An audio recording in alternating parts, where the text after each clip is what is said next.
Broiler খামারে, poultry খামারে অবশ্যই পানির পাত্র হবে চোখ সমান, খাবার পাত্র হবে বুক সমান। তো আমি একটি খামারের পরিদর্শনে আছি, তো খামারটাতে দেখছেন আপনি ব্রয়লারের ক্ষেত্রে দেখা যায় পানি খাবার পাত্রটা কিন্তু ফ্লোরে দেওয়া আছে। এটা কিন্তু আসলে এটা একটা আদর্শ আদর্শ খাবার পাত্র দেওয়ার একটা নিয়ম না, এটা বিজ্ঞানসম্মত না। এটাকে আপনাকে পরিবর্তন করাতে হবে, পানির পাত্রটা আরো একটু উঁচু করে দিতে হবে চোখ সমান করে।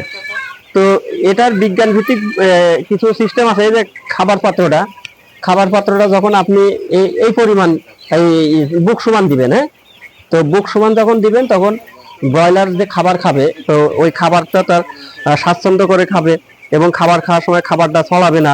পাশাপাশি খাবারের সাথে ময়লাও কিন্তু কম যাবে, আর এই খাদ্যের যে ফিড ইফিসিয়েন্সিটাও কিন্তু ভালো থাকবে।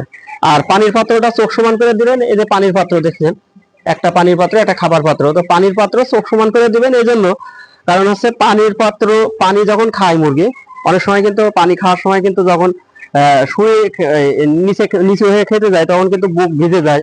পাশাপাশি কিন্তু পানি পানি খাওয়ার সময় কিন্তু পানির ভিতরে ময়লা প্রবেশ করে, তাই এই ময়লাগুলো কিন্তু পরবর্তীতে কিন্তু মুরগির বিভিন্ন ধরনের ডায়রিয়া, সালমোনেলা বিভিন্ন ধরনের সমস্যা করে থাকে।